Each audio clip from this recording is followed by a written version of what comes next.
कमल भी माँ को पसंद नहीं है।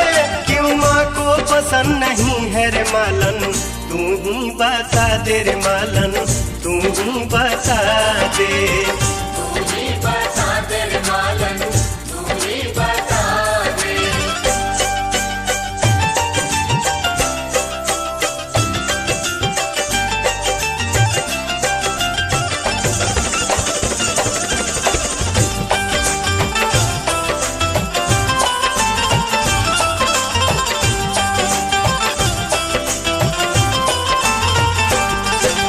केले हो या मौसमी, लाल सेव कश्मीरी, प्यारी सी नाशपाती, छोटी सी ये अंजीरी, काजू बादाम किशमिश केसर कोई चढ़ावे, काजू बादाम किशमिश